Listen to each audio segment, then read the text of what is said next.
One. All right, here we go. What's up, everybody? Welcome to another episode of ArmTalk. I'm your host, Jody Williams, a.k.a. Chocolate Thunder, and my man over here, a.k.a. the Judge, Mr. Brian Parliament. Brian, how we doing? Good, man. Good. I'm feeling good. I've got some coffee. Good. I'm glad you're able to take time away from day to come hop on the show. Per Ian Carnegie, because we're going to talk about the main thing, which is the MAC Global League coming up November 29th. But elephant in the room. First of all, I just want to say thank you for inviting me on the watch party for the East vs. West. Fun. That was fun, bro.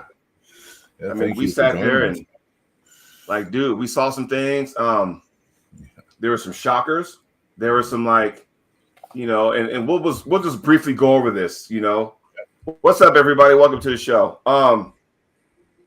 The main event, and I know we should probably, work your way up that, but I just want to talk about a couple matches, maybe a third one. Well, let's talk about the three matches. Matt Mask, and I sat on your show. I'm going to say it on my show. Dominant. Matt wins 3-1. But, as you know, I made a comment. I don't know if Matt watches the show, but two things Matt should probably work on.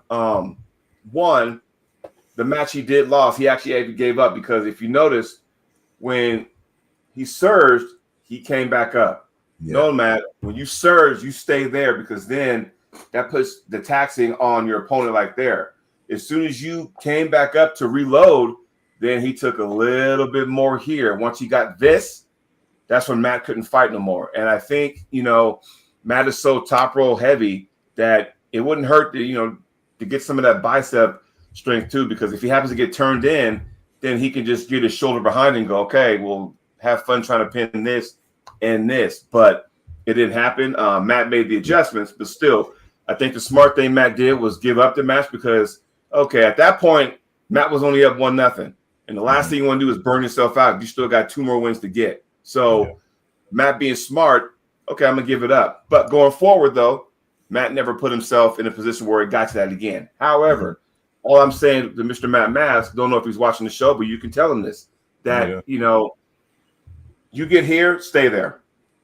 Drain him out.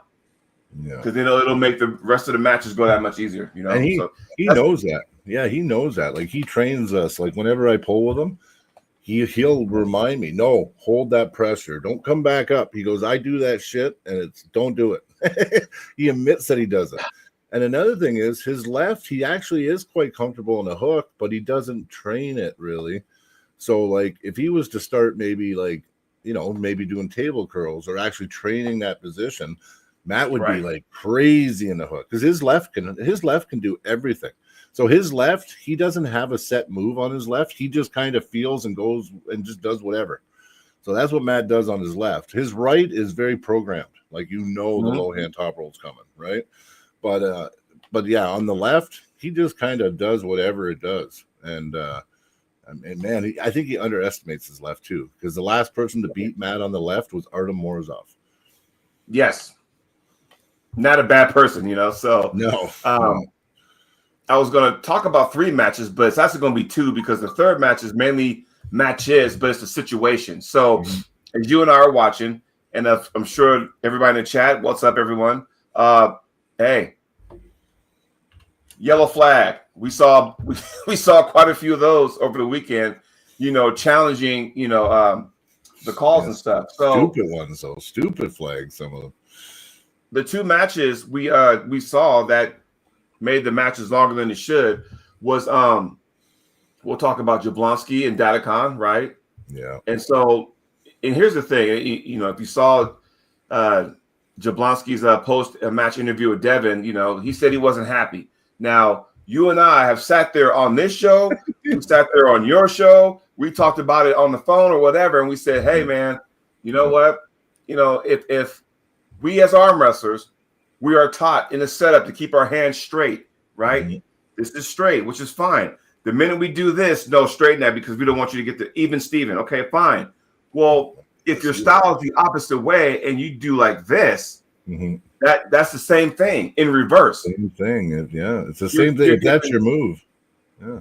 Right. So if you're like this and all of a sudden you're like this, just square your shoulders, but you're still doing that. Once again, it don't take much for Camille to blast his opponent. It doesn't take much. He's But halfway there. He's halfway right. there already. Yeah. So the referees were going, no, we're not doing that. You know, they probably could have still straightened his shoulder up a couple of times. There might have been a couple ready goes that you and I said, did he like break the plane with his shoulder? He did. And he did every time. Right. So it was kind of going, okay, well, shit. But the referees kind of fixed everything up, and then he wasn't happy with that. I'm like, well, yeah, because you've gotten away with this for so long. And the one time the ref said, no, we're going to start down the line. Now he's disgruntled. So all you amateurs out there.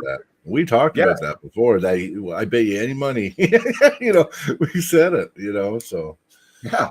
So all you amateurs out there, just make sure, train how you would do if you're on a table. If you're training with your wrist cork and then they go like that, then you feel like your brain, you feel like, oh, I'm backward. No, you're straight. It's just you train like that because some people are, practice champions or wherever the fuck, But nonetheless, the other match, Dave Chafee, I'm so glad he won, by the way, and Sagoff, same situation. It was like, you're throwing a red flag for what? Yeah, I didn't even understand it. Like, Dave's elbow was planted. There was not even close to a foul. And he was yelling that Dave's elbow was off. And I'm looking and I'm like, his elbow's way on the pad. Like, what is your complaint? And then to me, it's a waste of time. I think that yellow flag, they need to throw that when it's truly questionable. When you hear the fans and you have your corner and they see that it was 100%, then you throw that yellow flag. You don't just go out of desperation, throw the yellow flag. I mean, and then once you used it and you don't win, you lose that appeal. So right. Okay, Bob Anderson says, do you think the match would have turned around had Camille gotten to the straps? Well, who knows? But again, I think we saw once Datacon started chalking up his elbow to plant that thing, because, when Camille would go, he would just whip around like that. Now, the first time it kind of came off the pad because he didn't plant his elbow hard enough. You just chalk it up, plant that bad boy like you plant a flag, right? And if he goes, you can snap it back like that. And then once Camille's gone, here's the thing about this. Worse. I think it would have been worse with the straps. Yeah. About the flop, once you come in like this, you're committed. Okay. If somebody stops you, whips around, stops you here, my position right here, I haven't gone anywhere yet. That's right. So, and it's pretty much over. Yeah, like whenever I've went up against the flop, every guy does it different. I always shoot straight up because if I can stop you center, that's only like 70 pounds pushing on my arm. But if I go here and you flop and you got me here, now I got 350 pounds on my arm, like a pressure, right?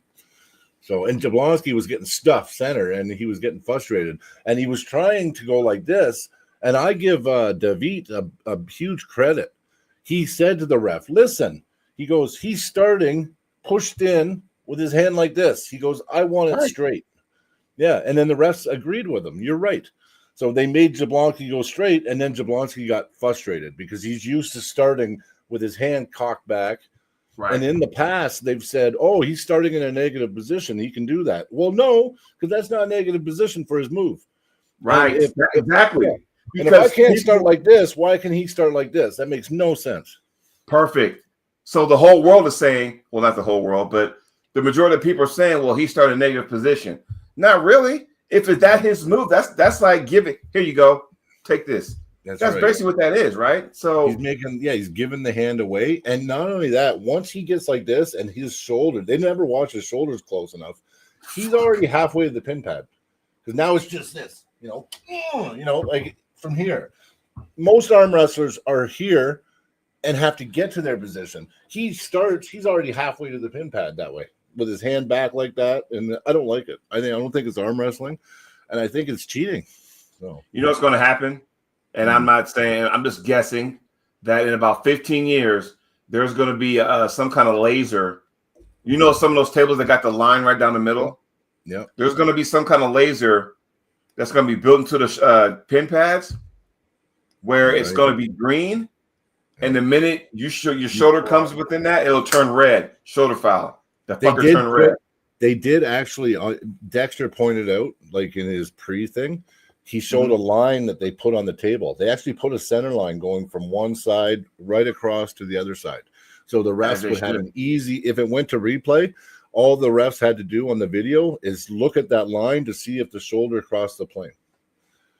That's where you get that Neil Pickup famous eye in the sky. You look down, you can completely see where it went. So, yes. But that's that. The other match I want to talk about before we get into our topic would be Jerry Vitale. So I got a certain feeling about this because it goes like this. You remember when John, this retirement match against Yoshi, and John kind of lost, and it felt like your hero went down? Yeah. That's the same feeling I got after watching Jerry go down to Vitale the way he did. Me too. I got the same kind of feeling because ugly. Yeah. I like Jerry a lot. You know, I like I like the press move, and to see him go down the way he went down, it just felt like your superhero. It felt like if you watch Transformers the movie and Optimus Prime fucking died, you start crying and shit. It kind of felt like that, like damn. Because I have an opinion on this. So go ahead, roll with it. Yeah. So my strong opinion about it really is that I know Jerry has been trained for years. He's been training for years. He does his own thing in the gym, whatever. He has a group of guys, but he's pretty dominant with all of them by the looks of it. I think that, match planning and preparation, I think that Jerry, the last few matches, hasn't approached it right. I think he knows now the blueprint's there, right? Now you had Hermes did it, Levon did it, now Vitale, he did it. The blueprint is don't let him get the straps and pin him, right? And Jerry is going in there thinking that he's just going to be able to come forward. They're going to slip off the top of his hand and he's going to get the straps. Because if Jerry got the straps in any of those matches, we could have seen a different match. So I really think, Jerry, he should be looking at it in a way where don't just try to be stronger every time. Like actually knowing that you need to get to the straps, you should be, and I don't know, he might have done this, right? But I have a feeling he didn't, but it's just an opinion. Right. He should have been just working solely on how do I get to the straps? I'm practicing slipping. I'm gonna practice slipping this way, that way. You know what? They don't even hardly, if you can go straight back and just pull out, he should have been just saying, I got to get to the straps, and that's all there is to it. Because Jerry, I know for a fact if it got to the straps, Jerry's in that match. He's in that match. And it makes Jerry look so bad when it's just boom, boom, boom. And like you said, my stomach, it was hurting. I had this this pit in my gut. I just felt so bad for Jerry because I know he's better. He's better than that. And I think he could beat Vitale. But unfortunately, Vitale he's seen the blueprint, and Jerry hasn't made a change. Jerry hasn't done what he needs to do to change why he's lost to the three, top guys, right? The sport has evolved, and I'll give you a couple examples. Yeah. Richard Lupke's in his heyday his strength was so unbelievable. He was out power everybody. But as the sport evolved, he didn't. Therefore, because he never had a training group to train with, he was just solely in the gym. So in retrospect with him, and like I said, guys, I want you guys to understand that this is nothing against these pulls. I'm just telling it straight up. When Richard just kept doing the power, which that worked for a while. When the sport evolved, he never evolved with it. Therefore, people started passing him up with style and technique. Okay. Now I'll take another person, Devin. Devin was high hooking the whole entire world in his head, back as he was coming up. But he realized I can't continue to do this because one, he would have elbow injuries and stuff. All right, you know what? Because of what you do, you're gonna put a lot of wear and tear on that elbow. Devin had to evolve. What did he do? Now he's King's moving now, open top roll, whatever you want to call it. You have to evolve. Jerry, can you sit there and tell Jerry? Jerry's won what? A 2-time WAF world champion. So are you going to tell him what he does doesn't work? But the sport has evolved. You got to evolve with it. It just felt like, and I don't know. Once again, you and I talked about this. Is it because who he had in his corner? I don't know. All I'm saying is that Jerry, any kind of back pressure, and this is where when you lose a super match, when you lose a round in a super match, then what you have to do is go, okay, I need to readjust. So any kind of back pressure might have slowed that down to where you probably could slip. Yep. Then we get to the straps. Then we'll see what happened. I agree totally. And, Jerry said, hey, I was going to say there's another thing. So Matt, Mhm. when he go, you can see it. Devin was in Matt's corner, but guess who else was in Matt's corner? Sean Crowther. Sean Yep. Crowther is part of our club. He works And with he Matt knows Matt daily. more than most. Yes. And I think it's very important at this level. You should be bringing somebody that you train with constantly and knows you. They should be making the trip with you to be your corner man. I mean, this is professional enough where your corner man should be somebody that knows you, knows how you pull, knows everything. Somebody that's planned this match with you. If this happens, if this happens, like you don't go to these events and just say, "I'll just get somebody there to corner me." Like I don't think that's professional. Like I understand, and you know what I mean. Like not everybody's got the money to do it, but Right. I think it's very important. And you'll see the guys that are doing really well or losing around and really making a difference and coming back are the guys that have guys in their corner that train with them, know them. You know what I mean? And I mean Devin. I mean, who better can you have? But maybe Devin doesn't know what to tell Jerry.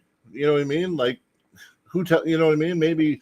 You know what I mean? Who knows what Devin was saying to him? You know, it might have been really good advice, but it didn't seem like Jerry. He did the same thing 3 rounds in a row. So Same thing with LeBron 3 times in a row. It's like at some point you got to change things up, man. And like I said, if you're so used to this, you got somebody posted this on Facebook this morning. You know, what's your go-to move? And I sat there and said, you better have the sport evolves so much. You better have more than one move because, as we know, the longer you're in the sport, and this is the truest thing I've said in a long time, there's a counter for every move. Yep. So you got to figure it out. But Jerry doesn't just, and this is a mistake too, because see, Devin's sitting in his corner going, well, what do I tell this guy? He just flop presses. Well, no, Jerry is a beast, and one of his best moves he can never use because guys run from him with the top roll. Jerry is a world-class hooker. When Jerry gets into that hook, Gennady went in, tried to avoid the flop and went in with Jerry. What'd Jerry do? Jerry ripped him and threw him across the table and pinned him. Jerry is so powerful inside. I would have been in his corner. Not saying that I'm better or nothing, but I would have explored that option. I would have said, Jerry, grip lower down near the wrist, try to neutralize that top roll and suck him into a hook if you can. Don't try to just come forward to get this because he's just pinning you. And Vitali's got one of the best grip strengths in the world. So if you think you can slip underneath from Vitali, you'll probably break. Look at Rivas. Vitali broke his finger when Rivas tried it. Right. So Jerry, I think, you know what? Jerry should be putting in his arsenal that hook, and Jerry should be practicing that, create that pocket, loose grip, and try to snap that hook and grab low. And he could have just grabbed Vitali low and just ripped him to the pad, possibly. Right. Right. Well, here's Bob. You know, Jerry could be so much more dangerous if he had a solid Kings move. And Devin actually kind of mentioned that on Dexter Tan's podcast yesterday. But if I'm Jerry, right, normally, and I don't know how you feel, but like in a strap, people who like to snap out of that or, you know, run away, you have a hard time getting a hold of. Yeah. When you're in the strap, it's harder for him to kind of, you know, get away. Because you give away, Jerry gives his hand and then wedges that strap. And now you're screwed because now Jerry's tricep. And that's why Jerry, when he gets in the strap, he's 10 times or 15 times stronger feeling in the strap than he is outside the strap. But a lot of it does this too, Brian. So, and guys, I'm gonna do something. I want you guys to see if this makes sense. If I'm Jerry, if that much is showing, like this right here, if that much is showing, that's not good for Jerry. Jerry needs to be here. That makes sense. If he's here pressing, this is Jerry. This is my opponent. If Jerry's here, that's one thing. But if that much is exposed in the strap and people are climbing, you can only climb so much. But once that is, then you lose a lot of real estate. Yeah. So instead of doing that, take a little bit lower grip, not too much, and just fucking, you know, get that big ass shoulder.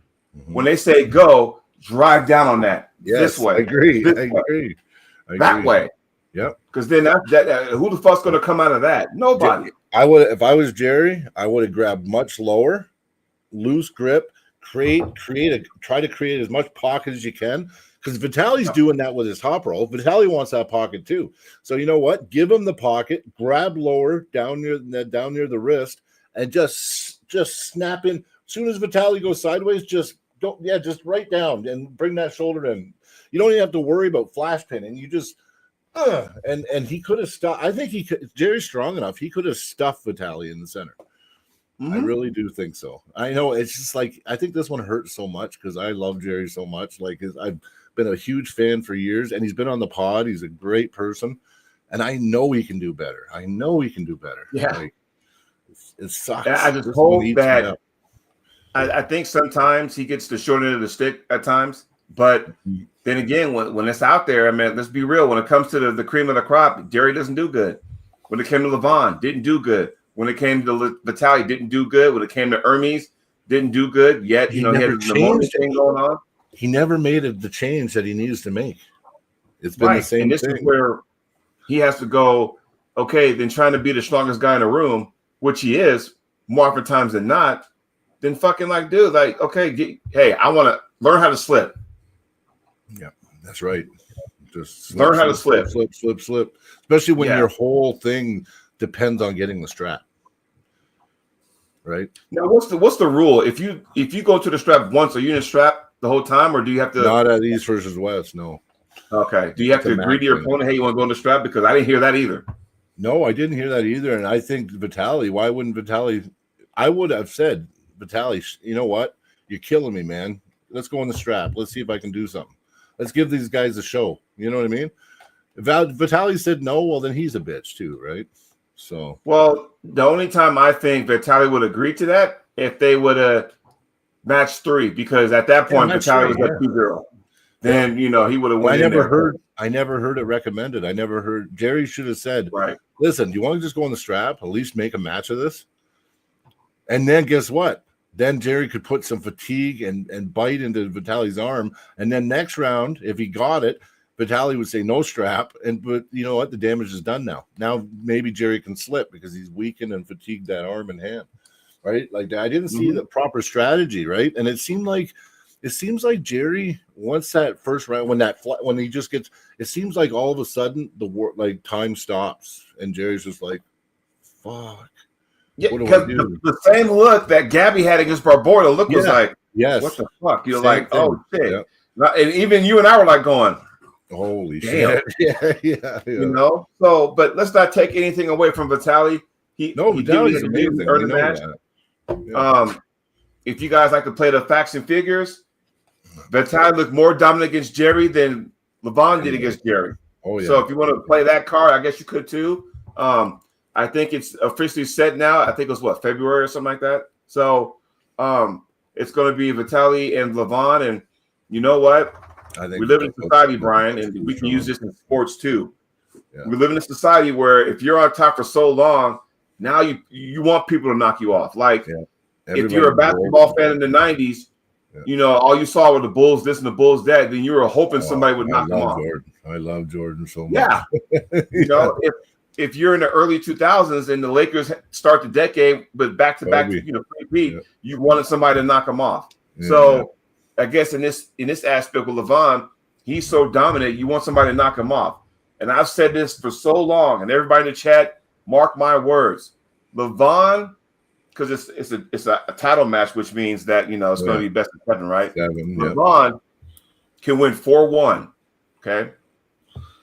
That's still in many aspects that could be more dominant, right? Yeah. No, if Levon loses, gets pinned, it's a loss. If he gets pinned one time, it's a loss. The entire world is going to talk about that one pin because at that point it's going to show he's vulnerable somewhere. We haven't found a guy to do it. And he should have never said. He should have never said no one's ever going to pin my right arm because he said that. And that's that. You know what? And the thing is, this whole thing about him being undefeated as a pro, I keep hearing that. That's not even true. It's not true. He's been undefeated since Saban beat him at where was that? Zloty? Fucking his own teammate beat him. Yeah, Gennady was beating him for years. Yeah.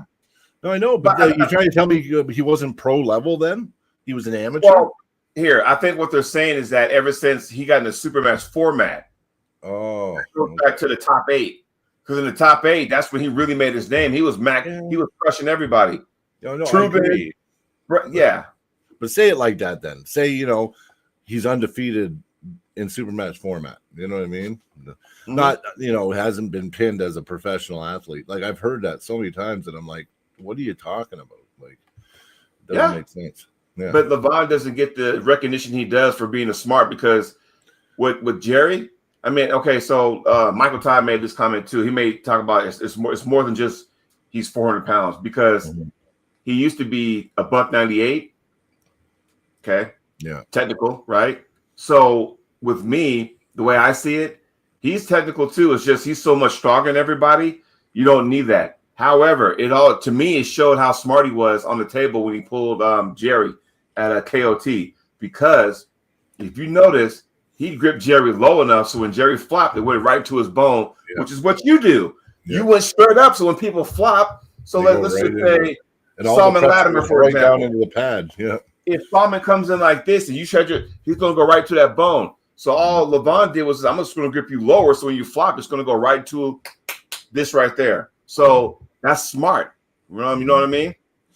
Well, another thing too is how come no one's taking the blueprint? Because back in 2017, when he took his last loss to Sabin Bedulescu, I haven't seen anybody really try to mimic that move that Sabin used to pin him. The only one that I seen do it against him was actually Vitali. The last time Vitali got to pull him, he pulled very similar to Sabin when Sabin got that pin. But I haven't seen anybody just, you know what? Obviously, there could be a weakness there still. You know what I mean? But I haven't seen anybody attack quite Levon like that or tried to attack him like that. Maybe he's closed that hole. You can't now. I don't know. Well, he's so much stronger since then. Even then, like we saw a glimpse. We saw a crack in the armor with the first match with Hermes. Hermes, you know, where it's like, okay, I'm gonna test you deep water, and the rumor has it he was filming a movie. He wasn't really, getting in shape, so his oxygen kind of got the best of him. But that's being 400 pounds. Like, you know what I mean? Is why that. And we all know the rematch happened. And he's like, fuck you. I'm making a statement, man. Yeah. Right. Yeah. And he did. But it goes to show you, though, and I think I mentioned this on your show last night, that you don't have to be caught up in the size game. Some people think, well, I got to be this much to win. I'm sorry, but John Brzezinski was cracking people a lot bigger than he was when he was in his prime. Yep, we talked about that. Sorry, I mean, Dennis Saplinkov forever. Yeah, when he was beating Cleve Dean, he didn't get sucked up into the size game. When he was beating Saplinkov, didn't get sucked up to the size game. So Pushkar didn't get sucked up into the size game. So you don't have to necessarily be that big. No, it's true. It's true. It's about knowing. You know what John does that a lot of people can't do? John, when he grips up with you, can feel the hole. He can feel He can feel the hole. He can just feel where the weakness is. Like he attacks the right spot. Or he'll say, I can't feel it, and he'll do his best to stop it, but then he'll eventually feel the weakness. So John ends up beating people because he finds their holes, right? And that right there, yeah. And here's the thing, that right there can only be learned by pulling a lot. Yeah, you have to pull a lot too. Yeah. If you can, and I guess the key word in this is diagnose. If you can diagnose that just by gripping with somebody, you are a special person. Like, damn. Yeah, I agree with you. But that's what it takes, right? That's what a lot of people don't understand. Like even Yoshi, who really, what, we didn't talk about this match, but it really impressed me is Yoshi Kanai versus Petro. That match impressed me so much just to watch a technician. Like, Petro was definitely stronger than Yoshi in the early rounds, right? But Yoshi I loved it too. When he started like smiling and laughing, he was happy that someone was giving him a war. But watching him, sometimes it was a climb. Sometimes all it was a release of pressure and then a clamp down because the guy was trying to pronate so hard, he just released his fingers and he would actually gain and just by closing them again. You know what I mean? And he just sat there and he played and he climbed and he played. And eventually, by the third, fourth round, Petro didn't have a chance anymore, right? I'm so glad Yoshi's back in the fold. It was a masterclass. I am so pumped about Yoshi Kanai. It's like a rejuvenation of the sport. Like, it's great. Yeah. So as we know right now, there is an event in December, but December 13th, I believe. Yeah, we'll find out what that was. But in the States. Let's get into the topic. We're almost 30 minutes in. So yes. This is not a prediction show. I just want everybody to No, this is not a prediction show. It's just more as let's just talk about some of the matches and what to expect. So yeah, I'll try not to pick favorites on this. Yeah, because you and I can do a prediction show later in the month as we get closer. Oh, so, sure. Okay. As you saw last week, I had two of the ladies on, showcasing that match. I had Sarah Wilson. I had Ashley Hoyta out of New Zealand. I had both those ladies on my show last week, and we were talking about what to expect Saturday. Ian came on as, bonus coverage toward the end. So my question to you, what do you expect from this event come Saturday, November 29th at the Max/Global Elite event? Oh, did you see all the matches and the card and the I expect a lot. And the names, you know what? Like, you can call them B-class names because it's not the elite guys, but it's like definitely some of the top pullers in North America still on this card. And I'm super excited because it's match after match after match after match after match is like good. And a lot of bangers. There's a lot of good matches on this card. So I love this actually. I almost love this just as much. I look forward to this just as much as in East versus West, to tell you the truth, because this really tells us who's coming up, who's rising up, and who the future stars are of our sport, right? Okay, can I say something? And I want to know if it makes sense. Everybody in the chat, I want the same, response. Does it make sense? So the way I look at it, because you said some people may say they're not the elite. Whatever your definition of elite is, it is what it is. Here's my thing.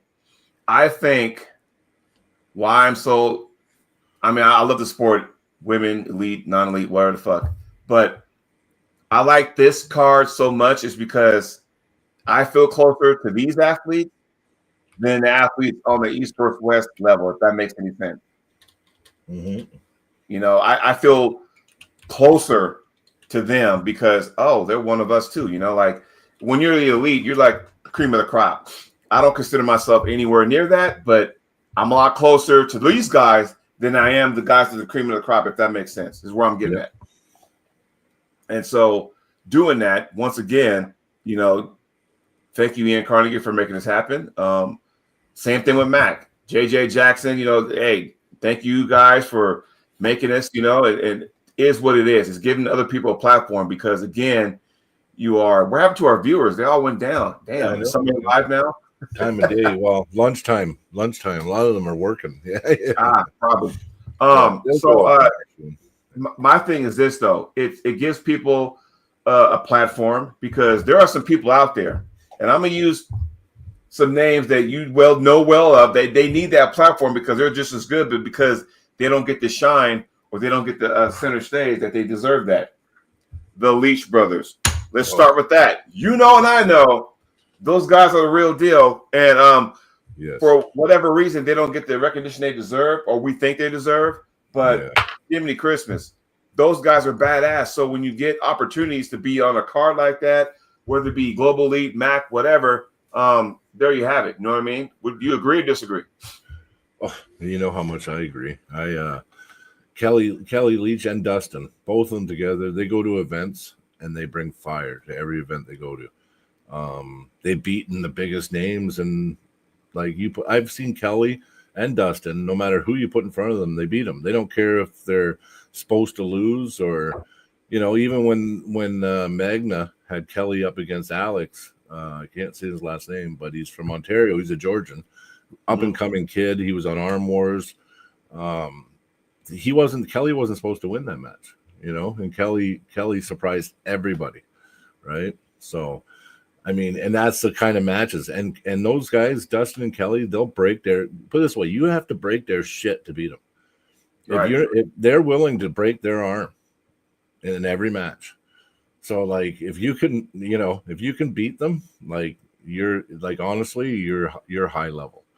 Yeah. I love watching them. I was watching Kelly's matches all the way back 13 years ago where he took on Bill Bellinger and, just old names, you know what I mean? And Kelly beat him. And Bill Bellinger was 40, 50 pounds heavier than Kelly.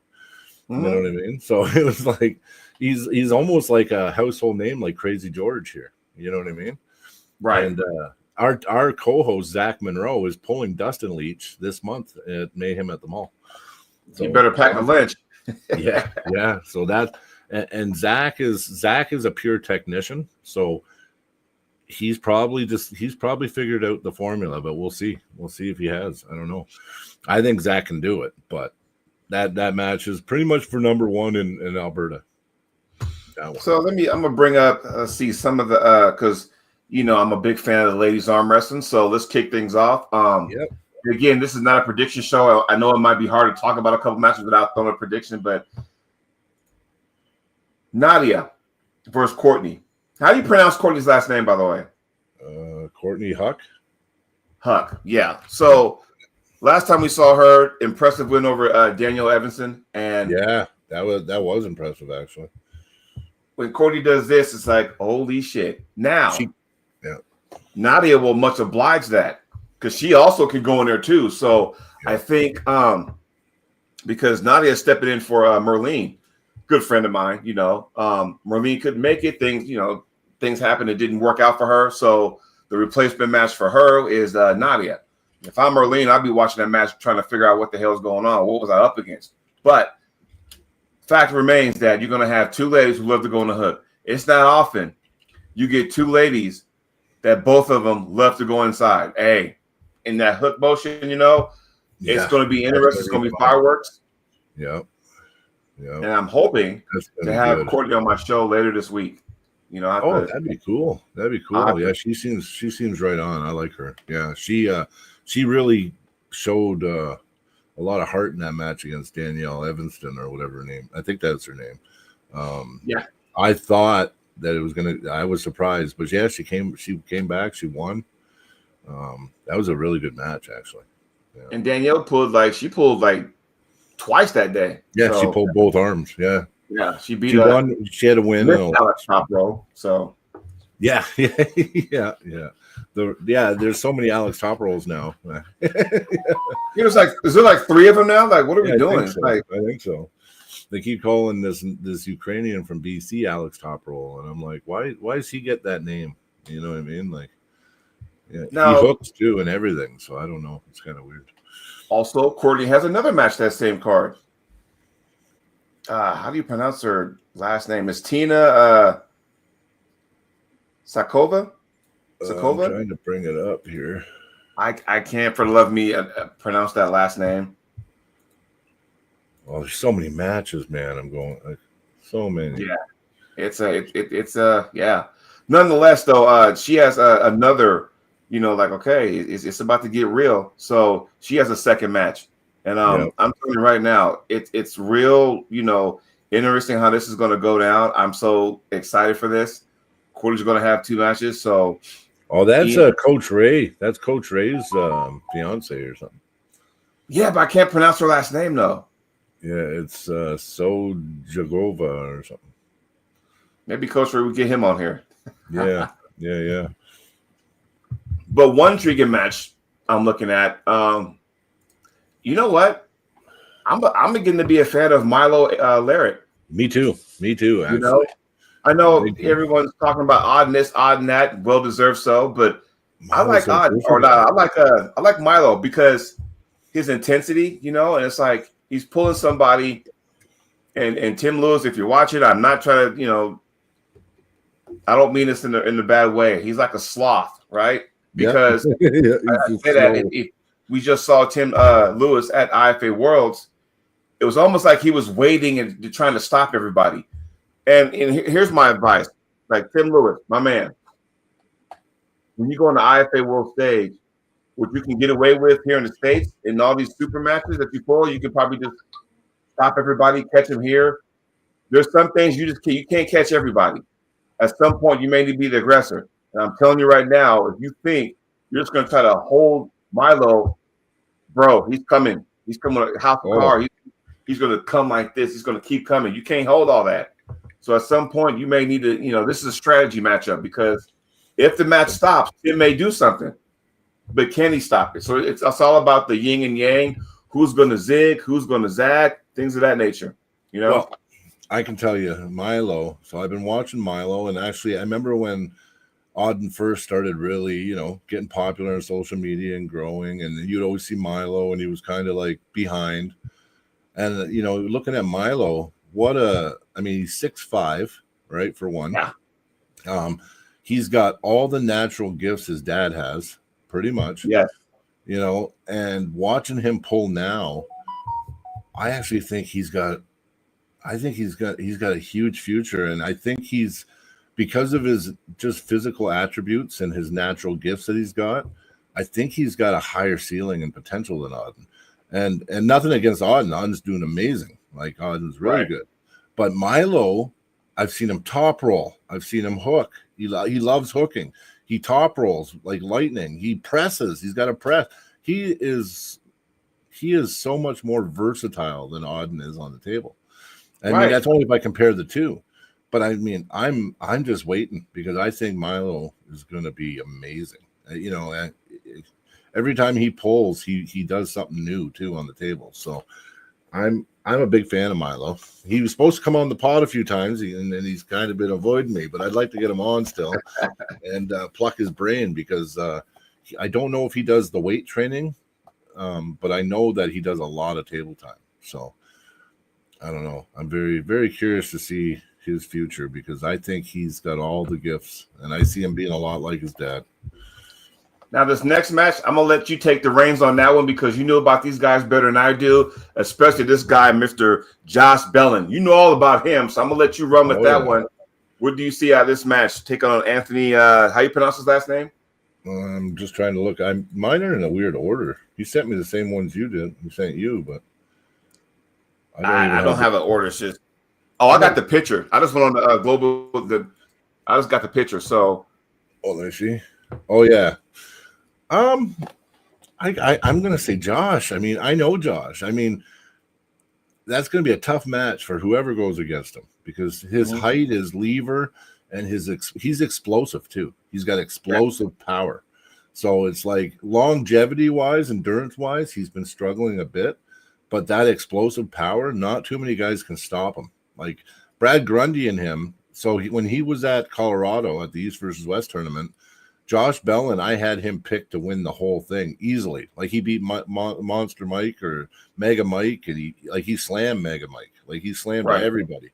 And then Brad Grundy comes, shows up, joins last minute, and actually Josh almost had Brad too. He almost pinned Brad, but then he elbow fouled, so Brad got the restart. And then Josh had him, and he was cracking Brad's wrist. And for some reason, the inexperience, Josh ended up not feeling like he got impatient, and he went into a hook with Brad, and Brad was able to pin him. But, I mean, he did really good. He actually did better against Brad than Matt did. Yeah. Right. So that says a lot on the right hand. You know what I mean? So I got Josh heavily favored in this match. Heavily favored. Two matches I want to cover before we wrap this up because again, this is not a prediction. It's not predictions. No. But I can't help it. I can't talk about the matches without. And he's my guy, right? Like Josh is like a good friend. He lives here, right? So.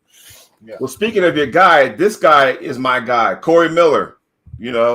And yeah, and Eugene's my guy, so that's a tough one. You think Eugene's going to win? I'm going to say this, and I hope.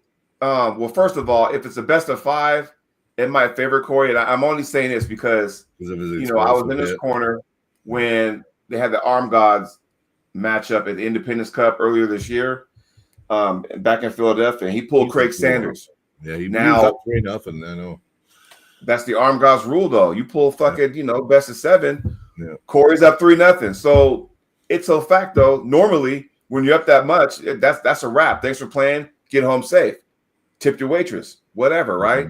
Mm-hmm. But because it's the best of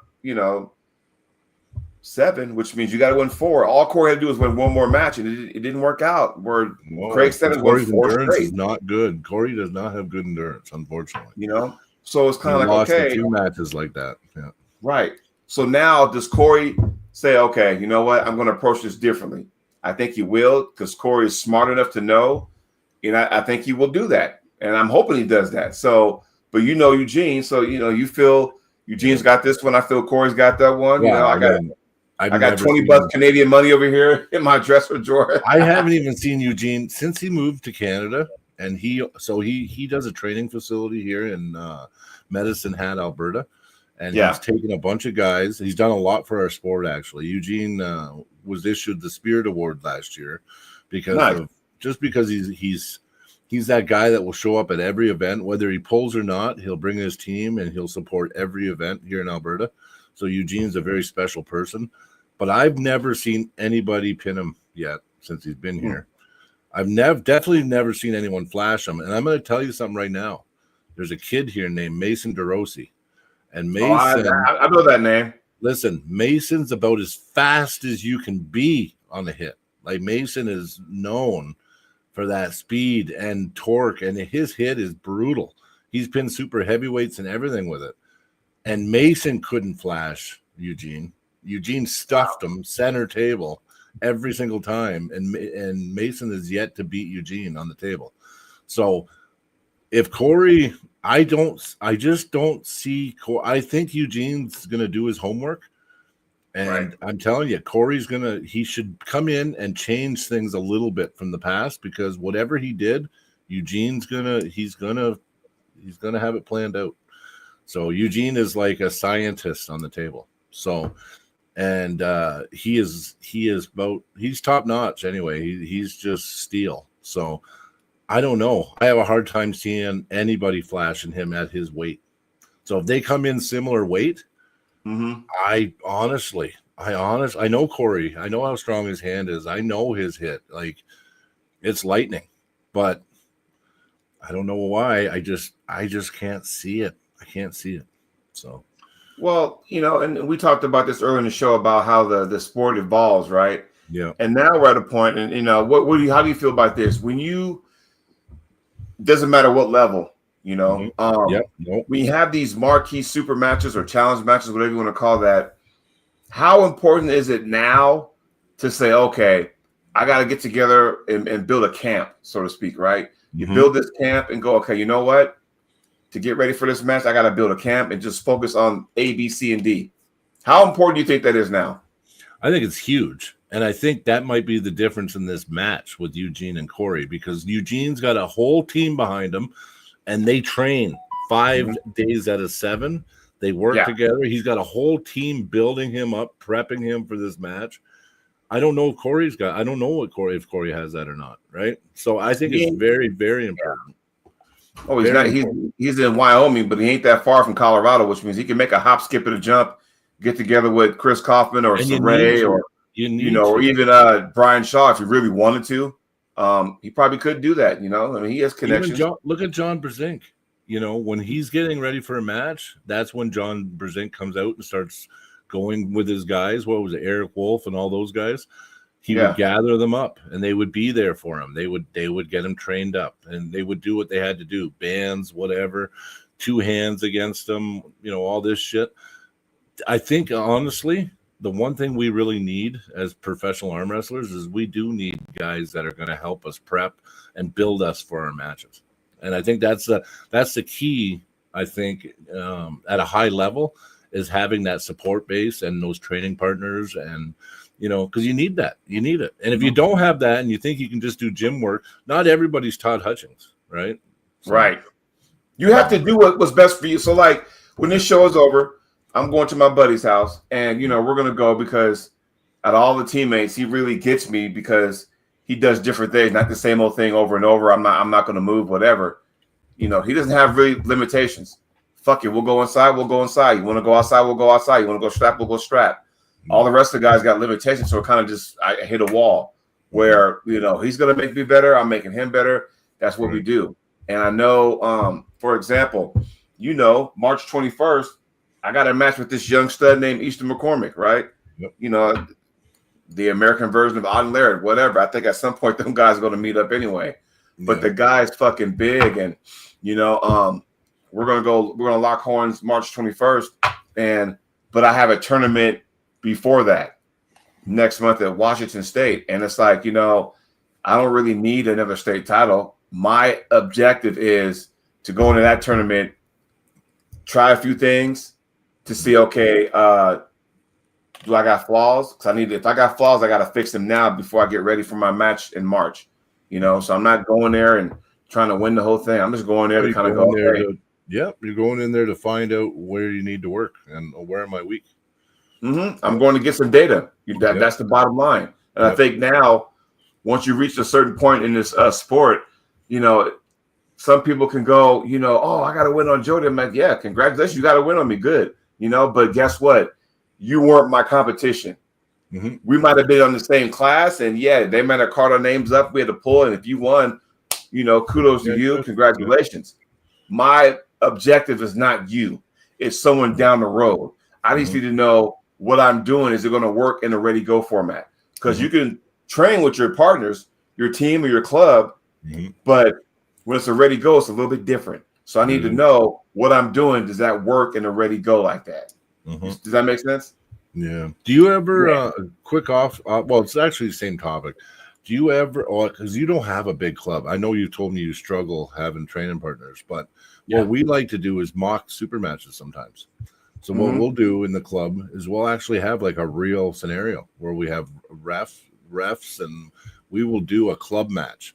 And it's not necessarily to, for bragging rights or anything. It's actually just to prepare us for those ready goes and those real situations. But we do that all the time.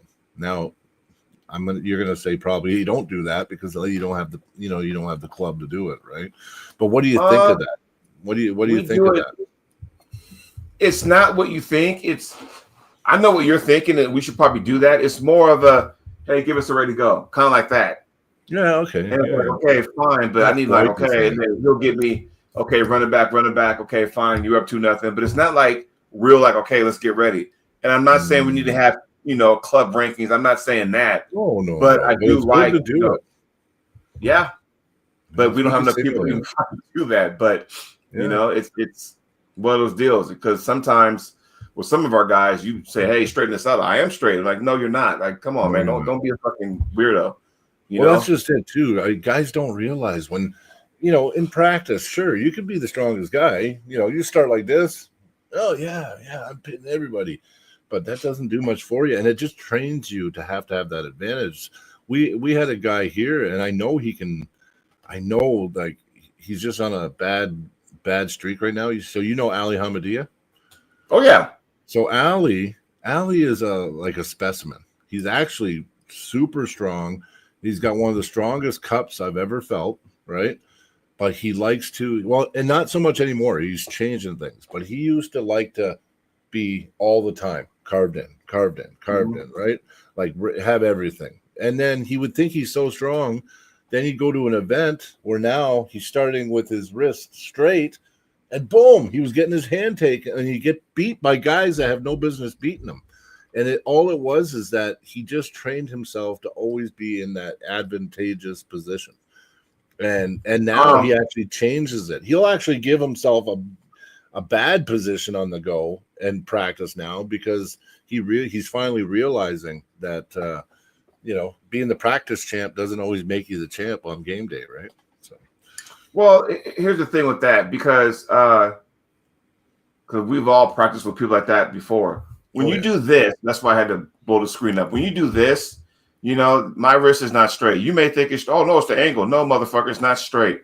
Because then, if I got a straight edge, I don't have a ruler here, but I'll just use this fucking this card, for example, right? Because Alan Fisher taught me this, just straight as card. If I'm like this, right? Okay, it's not, see the gap, but if I'm here, then I'm straight. That's not straight. That is. There it is. So when you got people who do this, then when they say straighten your wrist and they do that, then they think it's backwards. No, it's not. It's because you're so used to doing this. When someone goes, get that out of there, and then you go like that, now you feel like you're backwards, and actually you're kind of straight, Well, like it's like basically it's hard to me, but that's fairly straight. Like, you know what I mean? But most guys are like this. You're right, and right. And if I get like this, now I feel like no, I'm not straight now. I can tell that it goes like this. It makes a different shape. Yeah. So, and I've had a problem because see this bone right here. I don't know why, but like even when I was at Nationals, SB was down ref, and I had that Rick Pigney guy. I'm like this, right? That's why I'm like that. and he's going wrist, and I'm like this, and I'm like, my wrist is back, and then he goes, no, it isn't. The down ref doesn't think so, and I'm like, and I was getting mad. I was like, my wrist is, and then he goes, ready, go, and then I was like, fuck. And that's when I got injured, right? But yeah, so like another thing is straight is straight. You know what I mean? Like what I do is I go like this. I want to feel it straight, right? I can tell, Right. you know. If you're a little bit carved, you know it's not straight, right? Like, you know, like I don't know. It's not that hard actually. So I don't know. It's always the debate all the time. But It's that like, false. It's pretty simple. It's that false sense of security. You know, where they got to feel like I got to be stronger. Well, yeah, you want to Like, start all right, with the that happens. I always say when you go to the table, start with your pronation active, and then turn into it. So now that's what that's what BLM does, doesn't he? Oh, I do the same thing. I put my arm down where I'm like totally not straight, but I grip up, and now you bring me like this. Now I'm straight, but guess what? My pronation's fully active. So when you know, but my wrist still straight. Like it will still appear straight, right? You can start with your pronation active and still be straight wristed. Mm-hmm. Right? It's not cheating. It's just a different angle you take.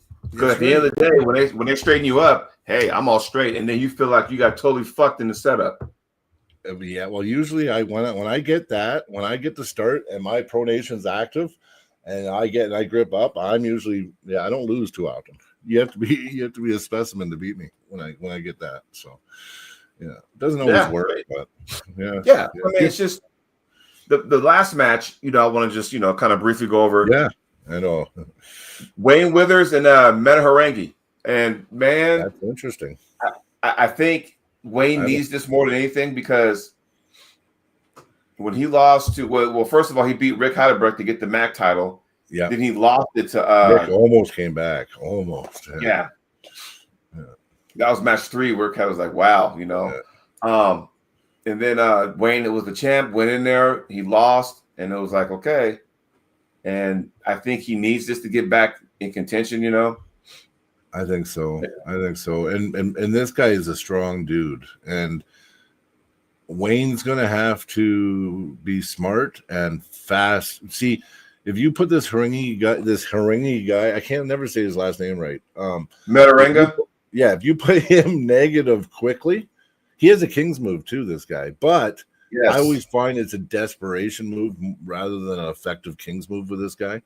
All he has to do is get him. He has to get to his A. Wayne's got to get to his A side, because if he doesn't get, and I mean far into his A side, because if he doesn't get all the way into his A side, this guy can bench like 600 pounds, like 500. Well, and when Wayne pulled God, who's the guy he just pulled? Was it Larson? Is that the guy he just pulled? Philip Larson. Yeah. Larson didn't allow that. Nope. He never allowed one time Wayne to get into his spot. Therefore, it's like, okay, and this is where, those who can't teach, so to speak, this is where I'm going with that. And it's easy for us to be, quarterback, Yeah, it is. But this is why it's important to be versatile, too, on the table. Don't put all your emphasis, especially at Wayne's level. Wayne's level, he's been around a long time now, and he needs to have a B move and a C move. The problem with Wayne, he's really good at his move. You know what I mean? But when you block Wayne in that area, Wayne isn't all that versatile, is what I find, what I've witnessed. Right. So maybe he's been working on that now. I'll tell you this. How much do you agree? And everybody in the chat, feel free to respond. In my opinion, 90% of the time in a super match, round 1, you're going to get their A move. Do you agree or disagree? I agree. People usually go to what's comfortable. I mean, I have pulled guys that are different. You know who's different is Sullivan. First time I pulled him, he tried to top roll me, and I took his hand so easy, and then he fouled. He did a professional foul. Yeah. But the next time I pulled him, he went to his ace. And it was right after that. So some guys will, at first they'll try something different, but most I'd say 90% of people are going to go with their ace right away. Right, and this is where and some people they got one move, maybe two, and sometimes that's not enough. And I wasn't going to bring Michael Todd up, but Michael Todd, we know it's the King's move, but he also has that press. But we've also noticed it's like boom, boom, and he'll go back to that, and it's like going. Yeah. It's gotten to a point you can basically go, okay, match 3, Michael's going for a press. It almost feels that way. He does it every time. Every time when he wants, you could. These guys are actually foolish because 9 times out of 10, he is King's moving, and then the very last round to get that final pin, he does a flash press, and it's been his last 4 wins. I think he's won like that. That shoulder press, the real one where back in the old Arm War days, that move's going to come out either when the match is 2-2, or someone really stopped this King's move. That's when that's going to come out. Mm-hmm. I can fucking calculate that. Mm-hmm. That's kind of bad because people pick that apart. They're going to take Michael's next opponent, whoever that is. They're going to sit there and go, okay, I'm going to take Michael's last 3 matches with Vitali, Hermes, and God, who did he just beat at East First West Chicago? Was it Sagoff? Who? Michael Todd. Did he pull Sagoff at East First West 19? No. In the summer. In Chicago? Who did he pull?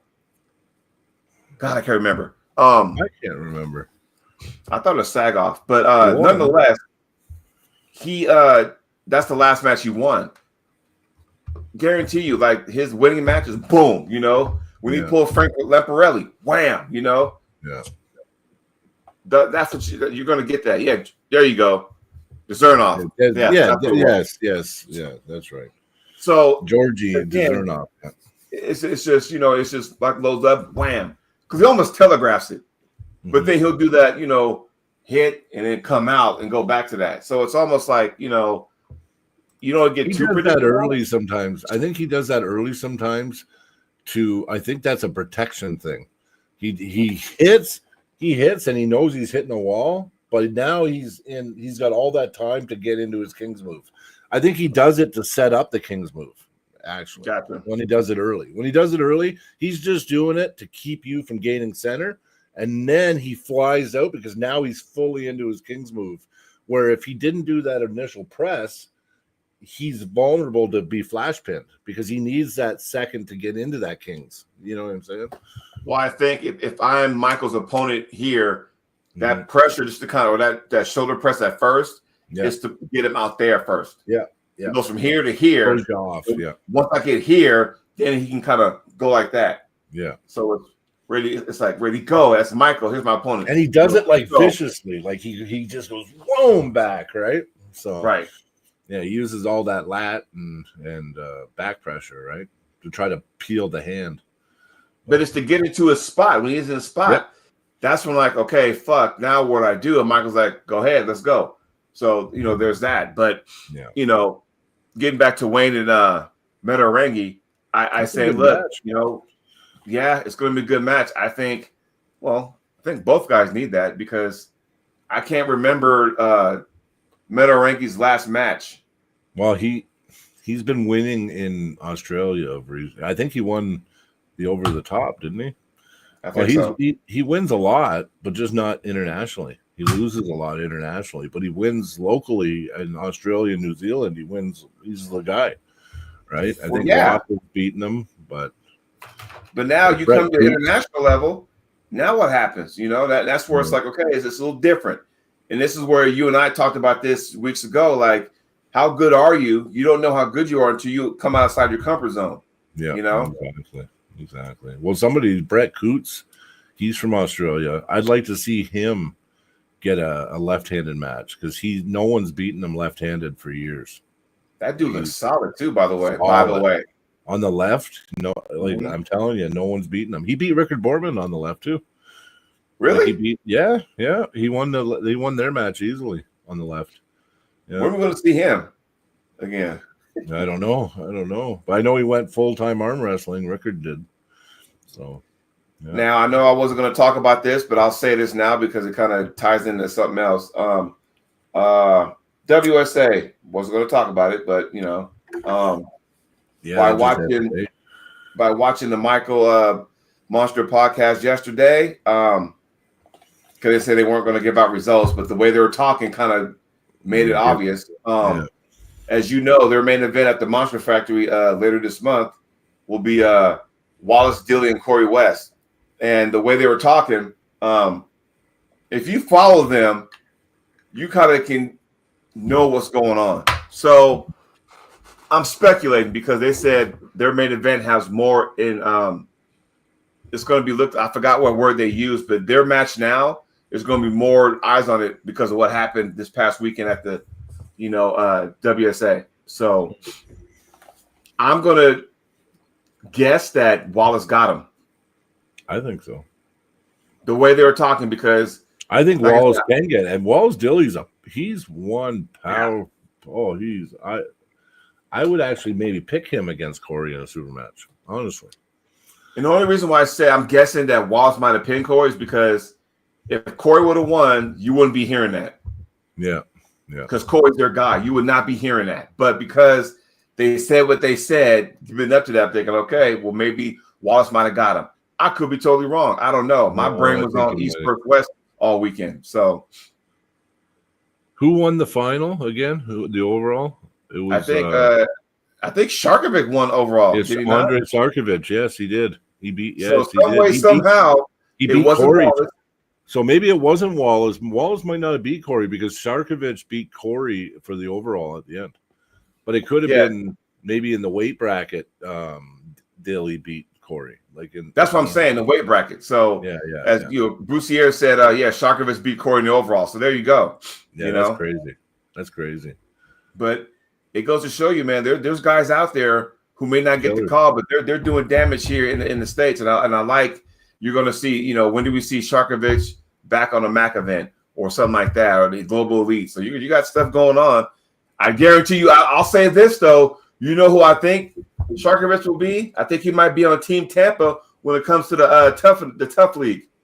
I heard a rumor brewing about him being on a team. So that's interesting. But you know what? That's okay. That's okay because I look at Team Calgary, right?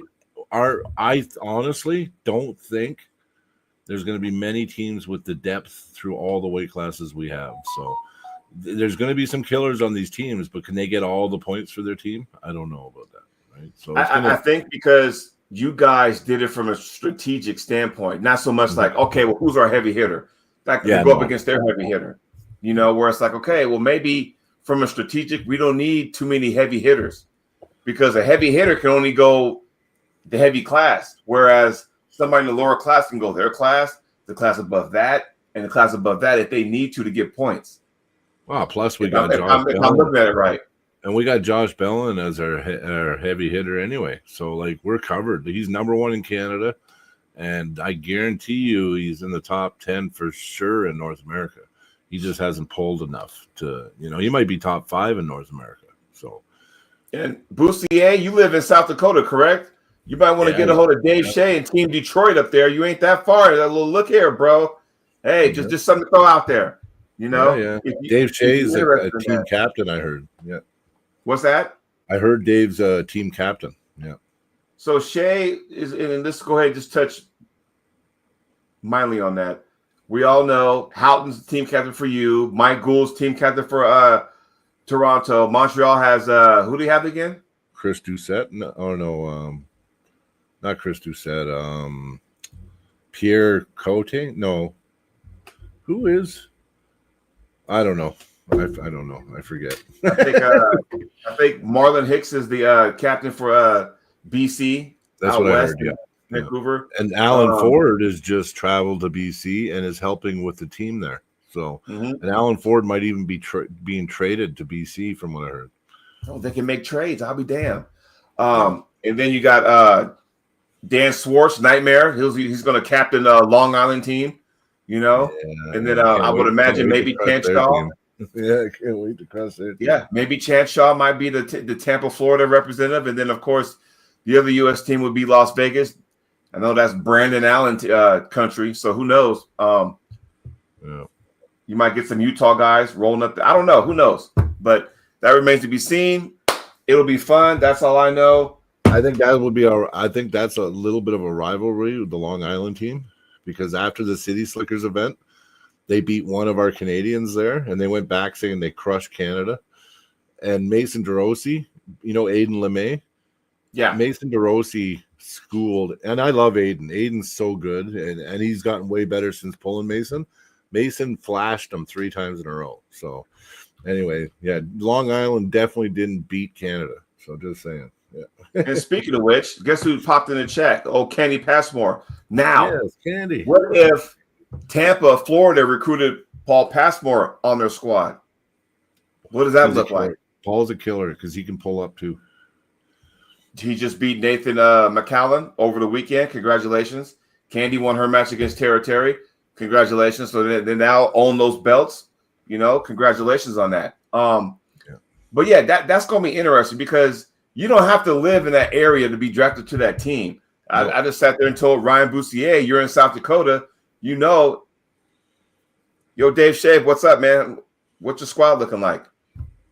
Hey, and truth be known, from a geographic standpoint, here in Central Oregon, I'm closer to Team BC than I am to Las Vegas. Go figure that one out. I know. I would have. You shouted at Marlin anyway. I seen it. Yeah. So you'd be good.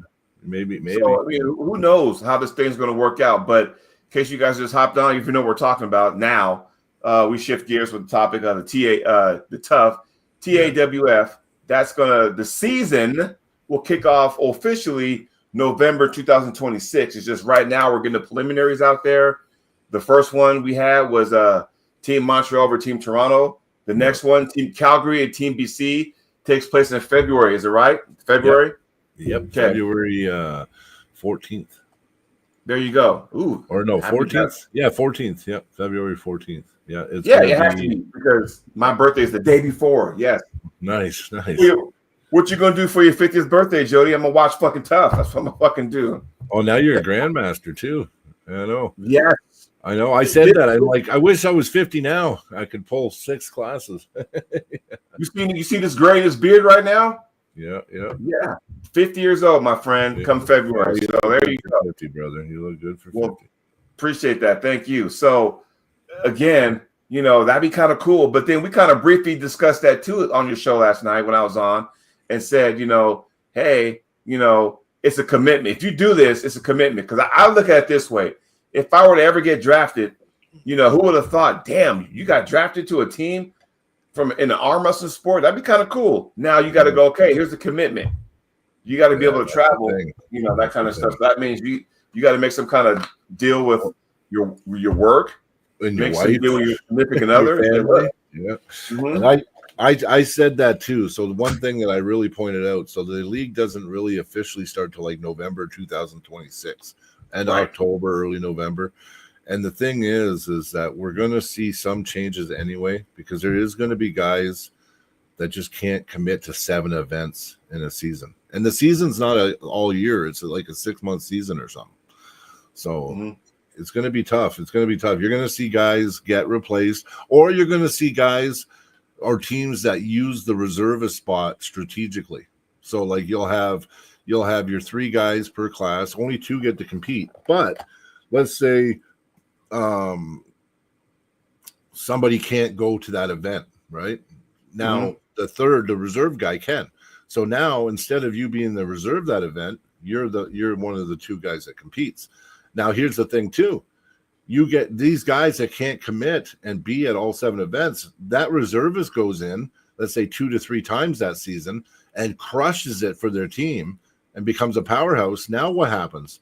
Now all of a sudden the number 2 guy that thought he was the number 2 guy might be pushed to the reservist spot, because that reservist guy has been able to step up and show that he deserves the number 2 spot. So you're going to see all kinds of changes. Do you think that might be a pressure thing? Because you just said the season's like 6 months. Do you think that, given the fact that a lot of us have lives, a lot of us have work, that kind of thing, that's going to, make or break? And so do you think that having, just 3 guys or, girls per team is not going to affect anything? Because you could say, okay, well, if Jason Constantine want to say, we'll pick 4 guys, per weight class, right? 2 going to go, but the other 2 are reserves. You kind of go, hey, sub me in. Now, do those reserves make the trip also? It'd be kind of hard for them to they make the don't trip. want to do. They don't want to do it because they're covering all costs. They're Mm-hmm. not going to be very lenient that way. They might say if the reserve guy, and that down the road, let's just say they might say if the reserve guy wants to pay out of his own pocket to go, then sure. But right now, the reservist is just the reservist, and they don't want people subbing in during the actual event. So, and that might change down the road too. They're even talking about, let's say this thing grows, the teams could be totally different too. You might have a farm league. They're talking about having a farm league, right? So they have a pool to pull talent from. There might be where you have your 2 guys, your reservists, and then you have your farm draft pool. You know what I mean? So if shit all hit the fan, you could pull a guy up from the farm league, right? Let's say your 3rd guy, your 2 guy gets hurt, your reservist can't make the event. So guess what? You're getting drafted out of the farm league. You're coming up, and all of a sudden you're pulling with the big boys. It's like minor league baseball. and he talks about it being a sport that we can actually simulate that, like NBA or NFL. Like he's talking about making it something like that, right? So that's the dream. That's the thing is the possibilities, and even the sizes of the team. There could be all kinds of change. There could be expansion drafts. So let's say the first 2 years are awesome, and this city wants to have a team. In this city, they can buy in. It's like an expansion. So now you have an expansion team coming in. Now, here, let me ask you this, because this is probably one of the questions you'll probably hear more oftentimes than not. Do you have to be in the geographical area in order to get drafted? Say because you don't. It's not like, and just so we're clear, people, you don't have to. Do you have to train with that team? I guess that's where I'm getting at, because you're going to have that question. Well, yeah, and like he said, the teams that have that ability are going to probably going to have an advantage. So the teams that do have it, where the guys get to train and strategize and meet once, twice a month, right? Those teams will probably have an advantage to the teams that guys are so spread out they can't get together and train and strategize. And another thing is getting these MAC tables everywhere so everyone has an opportunity to train and practice on them. That's also another challenge that they're going to be running into. So the teams are going to have to cough up some money, and I would say that they should invest in a MAC table immediately. We have 3 tables or 5 tables coming to Alberta now. So our order is 5 tables. So I personally ordered one myself. So, and you're also doing MAC rules, are you not? Yeah, they're MAC rules. It's MAC rules. Okay, so I would say get a hold of the MAC rules so you understand that system. So let's just say, Candy Passmore and Paul Passmore got drafted, because there are ladies in this league, by the way, too. Oh yeah, and three ladies per team. So if they got drafted, then all of a sudden, if for some reason you go into the strap, you're in the strap for the whole duration of that super match. So I want everybody to understand that too. These are MAC rules. So I'm telling you, I'm so excited about it. I mean, just me talking about this, it gets me all excited, because this is something new. So, it's exciting, man. You know what? Anybody that's hating on this is frigged in the head. I won't swear, but it's daytime, but they're screwed, man. How can you not get behind this? This is the missing link, I think, for us going mainstream one day. I really do. I think this is the ticket. This team thing I think it's got bigger potential than, I'm going to say, East versus West, and I don't know if it will have the stardom, but actually I think it will too, because this has a chance to go mainstream, and because it's a team event, you're going to get fans, and they're going to be like, oh, I can't wait till freaking the Judge gets up there, or I can't wait till Chocolate Thunder gets up there, man. I want to see that lightning. You know what I mean? You're gonna get people that are invested in people on the teams, right? So WAL, it wasn't really about the level, it was about the hype. They had the crowd and the people around the table. And look at even those M-Spot events I was at, right? Those were amazing, right? All of a sudden you're watching this going, this is awesome. And you don't care so much about the talent. You're just watching this character come out. if you watch that too, Matt Playboy Roy, he came out and did the Shawn Michaels thing, and it was awesome. It was. And what happened? Drama killed that bullshit. Oh yeah, I know. Such a good thing. But such a good. I gotta correct myself. I gotta regress and correct myself. I just said once you're in the strap, you're in the strap for the duration of the match. In the Tough League, it's one match. Yeah, it's one match. It's one match. So basically, let's just say I'm Candy Passmore. I get to go against Courtney. What the fuck? You need points. So Candy, if you're still watching, it would work like this. If you know somebody's stronger than you, but you make them elbow foul, that's a point for your team. If you pin somebody, depending on how you pin them, quick flash, you get a certain amount of points. An extra point for a flash. Yeah. A grinder, you might get a point. Things of that nature. So, think of it that way. Yeah. But it's one match off. So you may have 3 or 4 matches that day, but it's just a match in itself. Not a super match, just a match. So I want people to understand that. There's a chance, like if you were down a bunch of points, you can do there's a option you can pick where you can double the stakes. So let's say you're pulling up and you do I don't know what they call it, but you can get double the points. So now you can get double the points based on that match because of that whatever criteria. Then if you are pulling up, then you get an extra point. If you get a flash, there's an extra point. If you are team captain, there's an extra point if you're team captain. So one match can make or break the whole event. Yeah. It's one match. Yeah, out of all of them. Yeah. So it's a lot of pressure. That's where the strategy comes into play. So I'm looking forward to it. February, we got to wait till then, but I'm going to be talking about it between now and then. So I'm excited. All right, my friend, I'm going to let you go because I'm going to go get ready so I can go ahead and get a training session in, man. But thanks for hopping on the show with me. You know what I mean? For sure. And we will chat later in the week. We will. And we will do a predictions eventually. Yeah. Yeah, it'll be later in the month, everybody. So, but yeah, my friend, enjoy your day, everybody. Thanks for chiming on the show. We'll talk to y'all soon. Yeah, take care, everyone. Thanks, buddy.